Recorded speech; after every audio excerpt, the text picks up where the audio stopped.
கோவில் புளியோதரை மாதிரியே இன்னொரு பிரசாதம் ரெசிபி தான் எல்லோதரை ரெசிபி. இது வந்து நிறைய பேர் வெரைட்டி ரைஸாக லஞ்ச் பாக்ஸ் ரெசிபியாக கூட செஞ்சு கொடுப்பாங்க.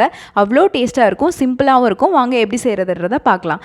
இதுக்கு ஃபஸ்ட்டு ஒரு பேனில் 3 டேபிள் ஸ்பூன் அளவுக்கு கருப்பெல் எடுத்துக்கலாம். அதை நல்லா ரோஸ்ட் பண்ணி எடுத்துக்கலாம். அது நல்லா பொரிஞ்சு வெடித்து வந்த பின்னாடி ஆற வச்சு எடுத்துக்கலாம். அதுக்கப்புறம் 3 டேபிள் ஸ்பூன் அளவுக்கு உளுந்து, 2 டேபிள் ஸ்பூன் அளவுக்கு கடலைப்பருப்பு, 1 டீஸ்பூன் அளவுக்கு மிளகு, இதையும் வந்து நல்லா செவக்க ரோஸ்ட் பண்ணி தனியாக வச்சுக்கோங்க.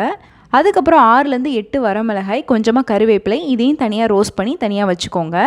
இப்போ வந்து இது எல்லாத்தையுமே நல்லா கம்ப்ளீட்டாக ஆற வச்சுட்டு இதை வந்து நல்லா பொடி பண்ணி வச்சுக்கலாம். நீங்கள் இதை வந்து கொரகொரப்பாகவும் அரைக்கலாம், இல்லை ஃபைன் பவுடராகவும் அரைச்சி எடுத்துக்கலாம்.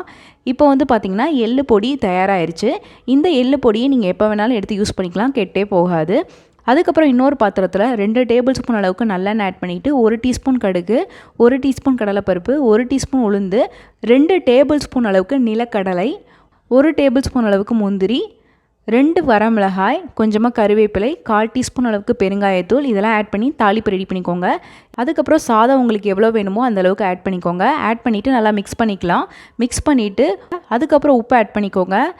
இந்த எள்ளு பொடி பார்த்திங்கன்னா ஆட் பண்ணும்போது லைட்டாக வந்து வெள்ளை சாதம் மாதிரி தான் இருக்கும். ஆனால் டைம் ஆக ஆக நல்லா வந்து டார்க் ஆயிரும். ஸோ அந்த பொடியில் கொஞ்சம் கொஞ்சமாக ஆட் பண்ணி நல்லா மிக்ஸ் பண்ணி எடுத்துட்டிங்கன்னா சூப்பரான எள்ளு சாதம் ரெசிபி ரெடி ஆயிரும்.